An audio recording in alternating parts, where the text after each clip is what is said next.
Rostul. Mamă, cum mi-a sărit telefonul. Ușor cu jaxa! Da, și domnul polițist a fost foarte înțelegător și mi-a suspendat permisul. Și n-ați ținut cont că sunteți colegi? Deci dacă merg cu Loganul pe autostradă cu 130, da, cu 130 și 140, Da. tu nu mai auzi, efectiv, vorbeam cu Iuli. Alo! Ultima oară când am jucat la bursă, Da? deci am câștigat. Cât? Păi când? Da, o grămadă, a? $2. Uite, mamă, dar ce-a patinat acum. De exemplu, dacă mergi cu Loganul, ești invizibil. Da? Deci- Nu se uită nimeni, nu? Nici fete, nici băieți, nici poliția nu se uită, nimeni. Parcă câteodată ai vrea să te oprească poliția și adică să te bagi în seamă cineva. Să te remarce cineva. Sunt sigur că și tu visezi la un supercar, precum acest e-tron. Și chiar e posibil ca acest vis să se îndeplinească. Așa cum spun eu întotdeauna, pentru a reuși, secretul e perseverența. Alegeți un drum în viață și devină cel mai bun în ceea ce faci. Vei întâmpina multe piedici, vei munci mult, vei eșua uneori, dar dacă ești perseverent, pe termen lung, sigur vei câștiga. Chiar dacă unii nu credeți, eu așa am reușit, prin perseverență. Eu îți doresc să reușești să-ți cumperi un astfel de supercar și chiar să facem un vlog împreună. Dar ai grijă ca acest vis să nu se transforme într-un coșmar. Când cumperi o astfel de mașină, e foarte important să-i faci o verificare temeinică la un mecanic, care să-ți facă o inspecție temeinică pentru lovituri, să verifice stradul de vopsea, să verifice dacă are linie mașina, să verifice articulațiile, să-i facă o diagnoză. Dar înainte de a face o astfel de inspecție riguroasă care te poate costa sute de euro, trebuie să faci primul pas, care costă câțiva zeci de lei și poți vedea din start dacă merită sau nu să o mai duci la mecanic. Cel mai important pas este să o verifici pe Car Vertical, așa cum am făcut eu cu acest e-tron din 2022, nou-nouț, cu doar 16 km rulați. Am intrat pe Car Vertical, pe linkul din descriere, pentru 20% reducere și am primit imediat raportul mașinii după ce am băgat seria. Vedem că e 2023, dar a avut o daună chiar aici în America. Băi, ești nebun, ăștia au bubuit-o imediat cum au scos-o din showroom. Derulăm la fotografii și vedem că din spate e avion, dar din față e fărâmată. E lovită bine, ce să mai... Airbag-urile sunt sărite, văd că are și o roată deplasată. Mașina asta sigur o să ajungă reparată înapoi pe piață. Iar dauna asta nu e motiv să nu o cumperi. Dar numai dacă a fost reparată corect, iar prețul reflectă istoricul. Intră și tu pe linkul din descriere pentru 20% reducere sau intră pe Car Vertical și bagă Andy Popescu ca și cod de reducere, 20%. Și astfel nu vei fi înșelat de niciun vânzător. Acum că ți-am dat pontul ăsta bun, hai să ne întoarcem la Luffy și vlogul cu e-tronul. Și când i-am arătat vlogul, și el și-a dat seama că a zis cam mult de Tesla. Dar să știți că nu l-am pus eu. Salutare, dragi prieteni, sunt Andy Popescu și astăzi facem un vlog cu Dănuț. Și cu ce mașină, Dănuț? Audi e-tron GT-RS 2022. Era de tot, frate. 200.000 de euro, nu vine să cred. Doar 190. A, deci nu e 200, eu. Nu. Ai exagerat că dai 200. Da. Dar mai ușor, că poate să fie gard aici. Da. Mereu mi-e frică de poliție, știi, și las ușor. Da. Nu ți-e frică de poliție? Bă, da. Ți-a luat vreodată carnetul? Da, chiar acum 3 luni l-am avut Da? suspendat. Aha. Am depășit pe linie continuă. Da, dar știi care e treaba? Că eu când am intrat în depășire, era linia discontinuă. Ghinionul meu a fost că atunci când am intrat înapoi pe bandă, tocmai începuse linia continuă. Aha. Da, și domnul polițist a fost foarte înțelegător și mi-a suspendat permisul. Și n-ați ținut cont că sunteți colegi? Chiar așa, corul la corul și știam că nu scoate ochii. n-a ținut cont Da. și Asta bine, e. nici nu am vrut să țină cont de asta, eu am vrut să respecte legea. Legea este ambiguă, e foarte interpretabilă. Corect. Și a fost interpretată în detrimentul meu și în fine, nu mă plâng. Ai greșit, ai plătit. Da, mie îmi place oricum să mergi și cu trotinetă, eu am o trotinetă tot electrică. Și mie îmi plac electricele și de-aia am vrut să facem vlog cu mașina asta, că am auzit că este un concurent pentru Tesla. Da, așa se spune. O să facem teste și acum o să vedem exact. Eu mă gândesc că mașina asta nu îți transmite vibe-ul ăla de mașină foarte, foarte brutală, așa instant. Da. Adică simți că are cuplu, că e foarte puternică, dar nu te sperie așa ca Tesla. Tesla te sperie, frate, ai văzut cum... Și mai e o treabă, asta nu are regenerare, nu știu dacă ai observat. Da. Nu te frânează, știi? Pe mine mă enervează opțiunea de la Tesla, care tu ai mereu activă, care frânează, că fiind obișnuit, dacă mergi și cu alte mașini clasice așa automate... E. Am auzit mulți oameni care spun chestia asta și la Tesla poți să o dai mai mare regenul, cum o țin eu, sau mai mică, dar tot există, nu poți să scoți de tot. La asta aproape că îți poți one pedal driving. One pedal driving, care este eficient, dar e enervant. Pe ce mod suntem acum? Pe sport. Ia să vedem. Pe individual, dar... pe eficiență. Da, ok. Eficiența acum e mașina mai moale, e mai limuzină, nu prea se duce, nu prea consumă curent, știi? Da, uite, e leșinată. Da. Are 600 de cai, în jur de 600 de cai. Plus minus. Plus minus. Dar în mod normal are 580, am înțeles. Da, așa, în jur de Oricum n-ai nevoie până în de mai 600 sau 590. Hai să dăm pe individual, pe dinamic. Da, să vedem dacă simți ceva. Uite, deja se aude mai tare, vezi? Da, da, da. Da, Și trage și mai bine. da. Se uită Păi- fetele în trafic după mașină? Da. Nu am mers așa de mult cu mașina asta, încât să-mi dau seama. Dar ce am observat, că fetele în general se uită, adică dacă apare într-o mașină super scumpă, deci toate fetele se uită și devin mult mai zâmbitoare. Deci asta mă deranjează, că, de exemplu, am un Logan și merg cu Loganul, da. Și am și o Skoda, știi, pe care eu mereu o laud. Da, trebuie să facem vlog și cu Skoda. Da. De exemplu, dacă mergi cu Loganul, ești invizibil. Da? Deci- Nu se uită nimeni, nu? Nici fete, nici băieți, nici poliția nu se uită, nimeni.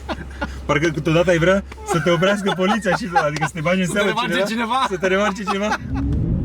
Aoleu! Băi, ești nebun? Mamă, e supărat 120. Da, Băi, da. dar e rea, mă. Da. Aproape trage ca Skoda. Deci ai văzut, e brutală, dar nu mi-a creat așa o emoție precum Tesla. Deci Da, mă. Tesla e mult, sau Ești de-al meu. poate trebuie să apăs mult mai tare pe pedală, frate. O să zic ăștia că te-am plătit, să zici așa. Trage, are cuplu. Păi da, mă, dar asta are doar 600 de cai, frate. Da, și Tesla Deci vorbim serios, 800. Are 780 exact. Da, trebuia să fie mult mai puternică ca să se poată cu Tesla, părerea mea. Da. Dar ca și confort E, băi, inside, confortabilă, frate. eu cred că asta este peste. Da, Așa. da, și mi se pare că e, Și mie mi se pare, e o clasă adică peste Tesla. este mai luxoasă decât Da. Tesla. Și vezi, e mișto să spui lucrurile pe nume, să nu zici, mamă, mașina mea e cea mai bună. Nu, frate, uite, asta are un interior mai mișto decât Tesla. Tesla e mult mai futuristă, Da. pe când asta păstrează multe elemente sau majoritatea din mașinile clasice, sportive, uite, volanul, Da, da, hai să zic o treabă. scaunele, super sport și e foarte Așa bine. este, dar hai să spun o chestie de ce eu prefer Tesla. Băi, e 120.000 cu totul. Da, Asta e 200.000 cu totul, Da, lasă-o da. trecu. Da. Știi cât am dat pe Tesla mea? Fără mișto, 84.000. Dar Și alt downside, scuze-mă că te așa? întrerup, observ că nu e așa bine antifonată. Adică Da, e mai îți transmite în mașină zgomotul exterior mult mai mult decât Tesla. Acum vorbim de Tesla. Să știi că și mie mi s-a părut, dar că mi se pare. Nu vorbim de Skoda, că E mai Skoda liniște anulează Tesla. aproape total. Deci dacă merg cu Loganul pe autostradă cu 130, da, cu 130 și 140, Da? tu nu mai auzi, efectiv? Da. Da, vorbeam cu Iuli. Alo! Iuli! Sau fetele de spate. Ei, ma, ce ai zis? Bă, jur, e adevărat. Nu aude și o vezi așa în oglindă. Povestit din Logan? Și zic, ce ai zis ceva? Știi? Și trebuie să țipi tare, frate, de la 130 la oră în Logan. Nu mai auzi nimic. În Tesla e mai liniște, frate. E mult mai liniște.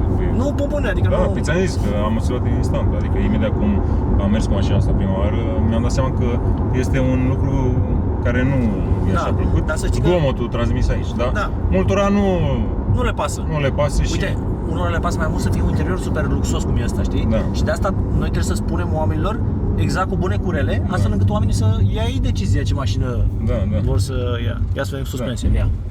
Da, mă, e confortabil. Suspensie pe aer, mașină 4x4, 600 de cai. Știi care e singura treabă? Cum e cu încărcarea, știi? Că asta e cel mai mare downside. Deci cel mai mare dezavantaj la mașini electrice e încărcarea, că trebuie să stai, Da. știi?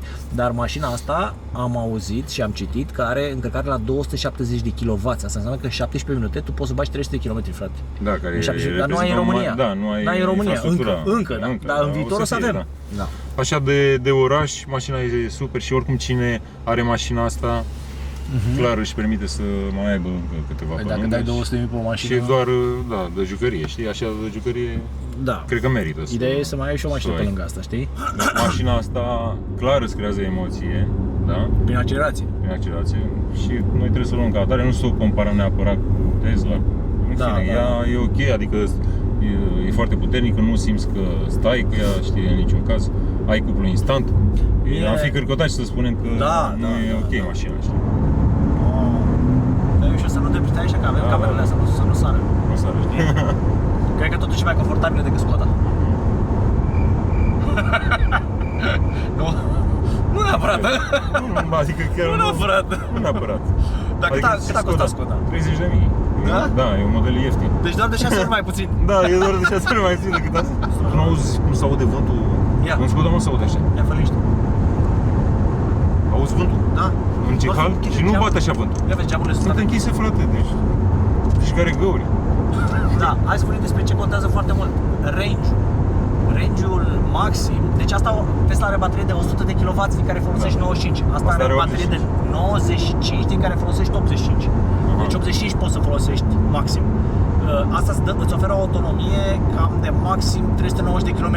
Așa, Tesla e 500. Da, am accelerat-o de 2-3 ori, a început să scadă drastic bateria.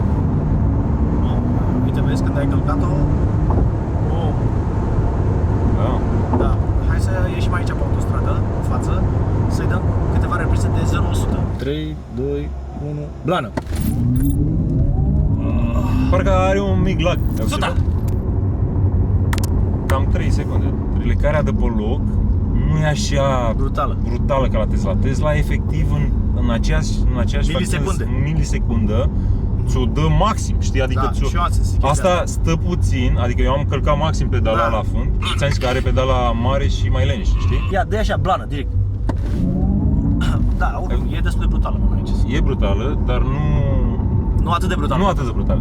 Adică diferența asta de Milisecunda aia? și 200 de cai. Da, și 200 de cai. Și 200 de cai. Deci ăștia 200 de cai chiar se simt pe loc. A, de pe loc? De pe loc, La da. deal. La deal. De pe loc la deal. Asta n-ai făcut-o. Hai. 1, 2, 3 și... Azi Vezi am ce greu? patinat un pic. Da, un pic mai mult.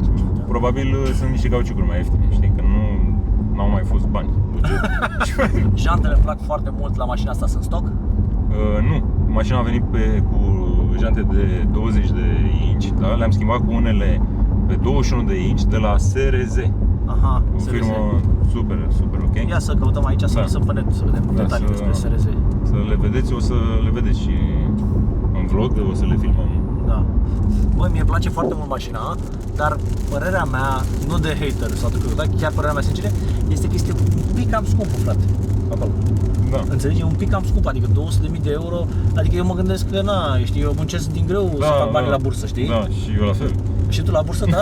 Nu, da, am jucat și eu la bursă. Cu ultima oară când am jucat la bursă. Da? Deci am câștigat. Cât? Păi când? Da, o grămadă, a? $2.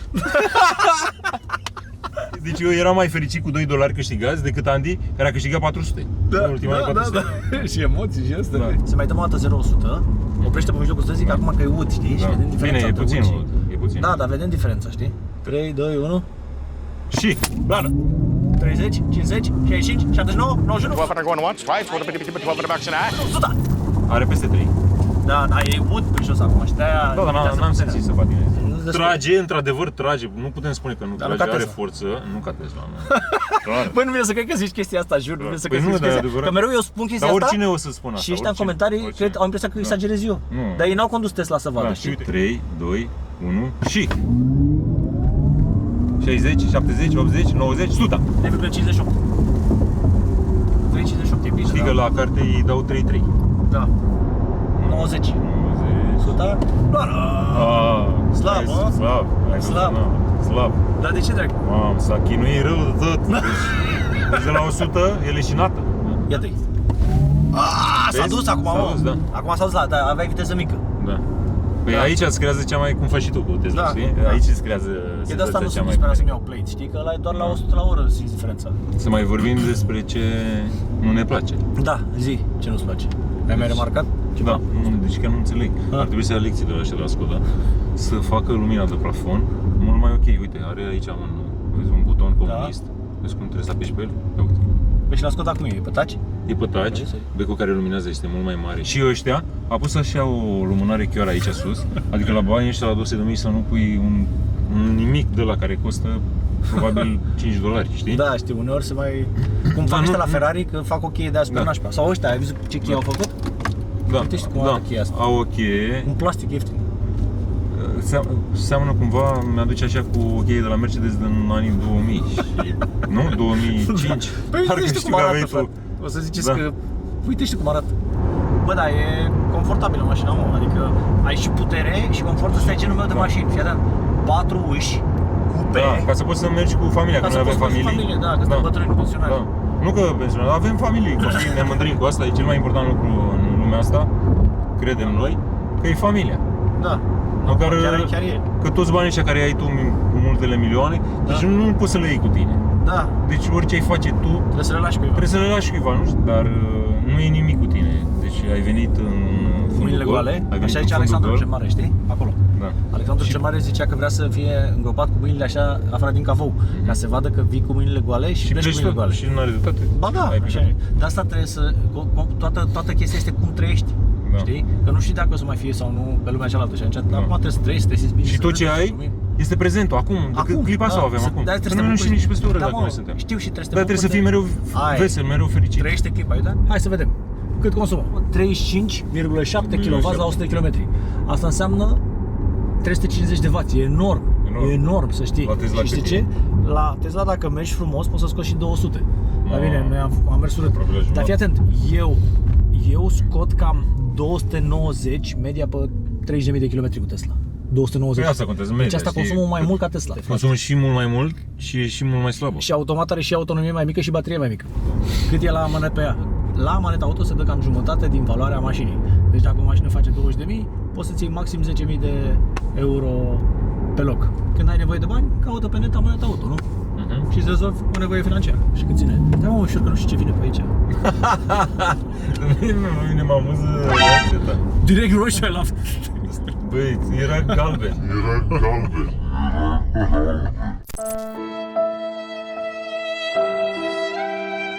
Era verde, dar abia atunci se făcea galben.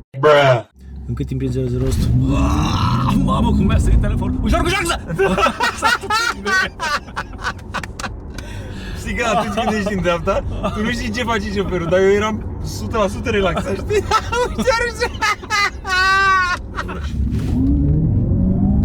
Mamă, ce cuploare, frate.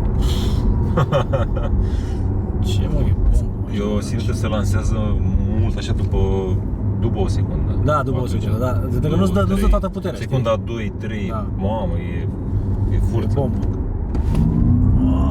Schimb poliția. Da. Colegii tăi. Nu. Colegul? Nu. Stai mai ușor. Vezi că ai 90 și treci așa pe lângă ei.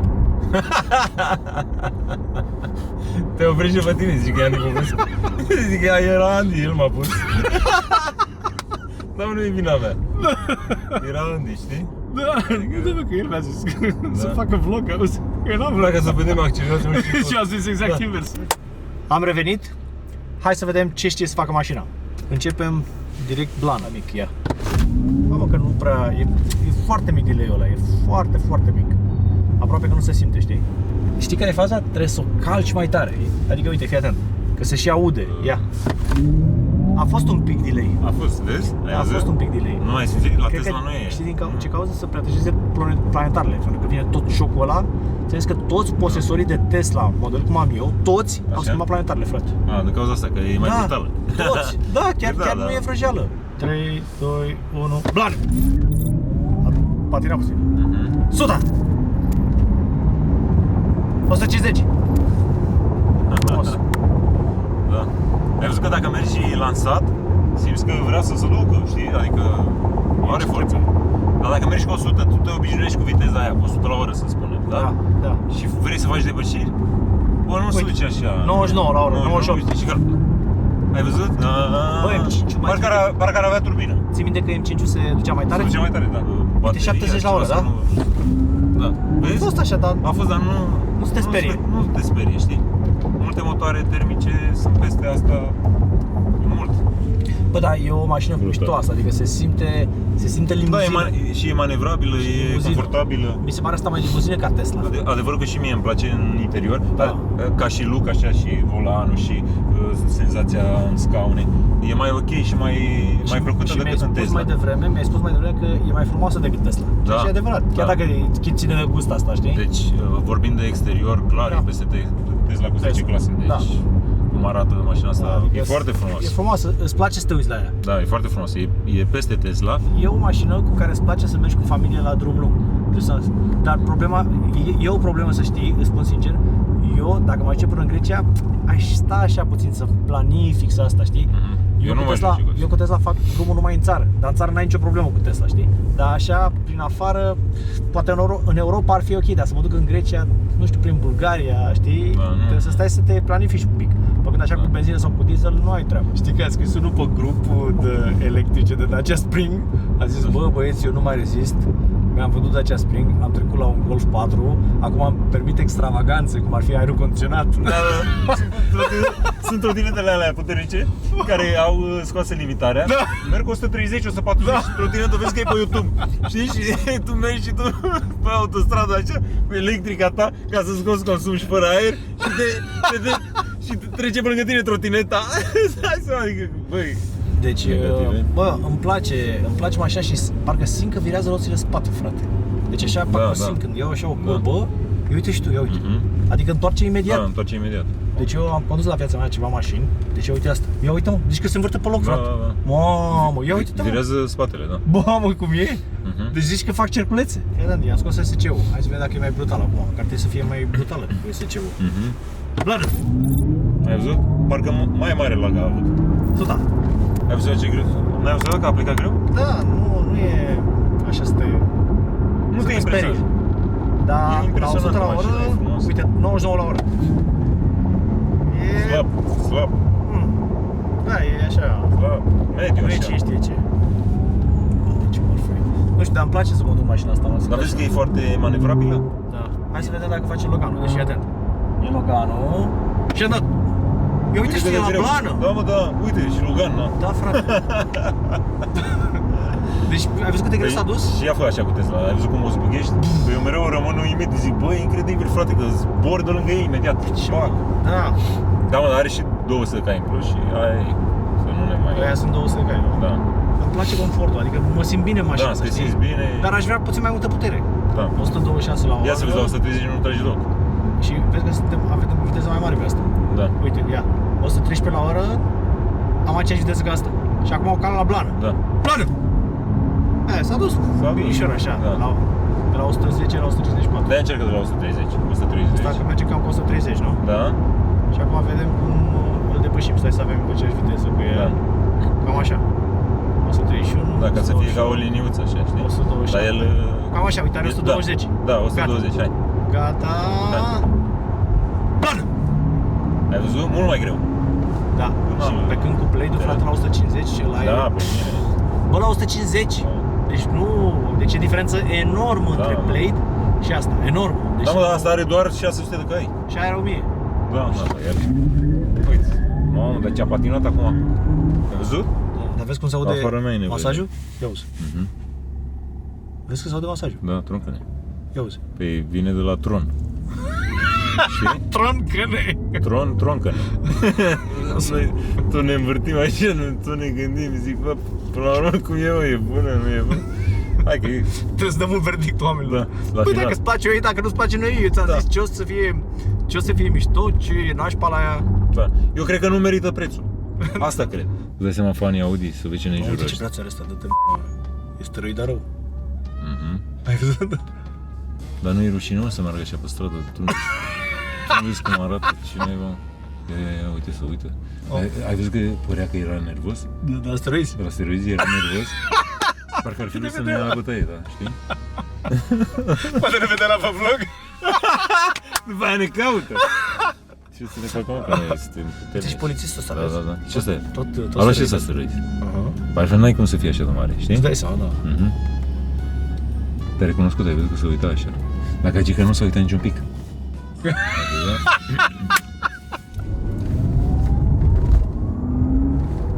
Adică știi ce nu-mi place la asta cel mai mult? Nu-mi place faptul că trebuie să pun pedalul la fund ca să fugă tare, frate. Da. La Tesla am ciupit-o puțin și s-a dus. Asta trebuie să stau... Dar asta din cauza că tu ai Tesla și ești obișnuit cu Tesla, Da. știi cum e cu ea, dar tu dacă n-ai fi avut Tesla și vii direct pe asta, rachetă. e rachetă, adică e ok mașina, nu? Vibe-ul final, eu cred că e un vibe bun, e pozitiv. Da, e și clar. Adică anulează cărcotelile noastre, dar acum fiecare... să mai zicem și noi, știi? Da, zicem și una și alta. Îți dă un vibe bun, o energie pozitivă, te simți bine în ea, dar nu merită prețul ăsta. Concluzia mea. Acum. Da, da, și mie mi se pare, da, na. Ok, acesta a fost vlogul, lăsați-ne un comentariu, like sau dislike și noi o să citim toate comentariile. La revedere! Bye! Am zis să mergem puțin cu Tesla să vedem dacă e mai brutal. Da, da. Uite, Hai. acum am oprit pe loc și să Da? dăm așa o summit. Hai, Ai văzut, frate! mamă, frate, deci... Băi, e diferență mare, Ai mă. văzut? Mamă, Băi, ce și are hafă. 30% Uite, baterie. Și ți-am zis că îmi transfiră pe al meu. Deci, fii atent, uite. Băi, ești mi s-au nebun. muiat. Băi, deci vorbești bine. Deci, Băi, ce tare e mai mă. brutală. Da, mă. Nu se compară, mă. Și așa îți dai seama Deci- cel mai bine, Da. să te dai jos într-una Și nici te urci în alta. Da, E- mă, drăgie, uite, ai văzut? Cu aia niciodată Băi, nu puteai să dacă, faci da, asta. dar nu puteai. Decât Nu am puteai. iubit-o. Mamă, ce Ai tare, văzut? frate. Da. Deci e incredibilă diferența, frate, de N-ai Tesla. cum să nu... Și mai ieftină, frate. Nu, asta e realitatea. Da. Degeaba, oricât ai zice că suntem noi La cârcotași. jumate. Bă, și e 35% baterie, deci nu e să cred. Da. Eu nu mă așteptam să trag la 3. Adică... La 30% baterie. Vezi? Parcă vrea Da, să mă. zboare instant, frate. E diferență mare, Da, mă. frate, mare. Știu. Eu Eu nu mai ce mă- nu știu eu, asta, deci dacă bateria ar fi full, clar ar trage mai bine, nu? Da, și nu se Nu luăm compară. în considerare și Da. aspectul ăsta? Da. Nu, 30% e 30%. Deci, Wow, ce mișto e. Gata, mă, gata, mă. uite, te obișnuiești cu asta. Da, după aia nu mai place nimic. Asta nu... Asta e un lucru negativ. Rău, la Dacă Tesla. mergi cu Tesla sau După aia nu mai- și cu e-tron, Nu te mai impresionează nici McLaren, nu nici... te mai impresionează nimic. Știu. Deci poți să te urci tu Da, mă, ce exact mașină ce vrei. sunt. Uite, eu o să mă dau de exemplu jos din asta, mă urc într-o mașină mult Skoda? mai slabă, da? Și o să am impresia că stă pe Că ai frânat de o bună accelerezi și nu ți aduce, zici, bă, ce se întâmplă, frate? Lăsați-ne în comentarii dacă vreți să-l mai aducem pe Dănuț. Chiar am râs.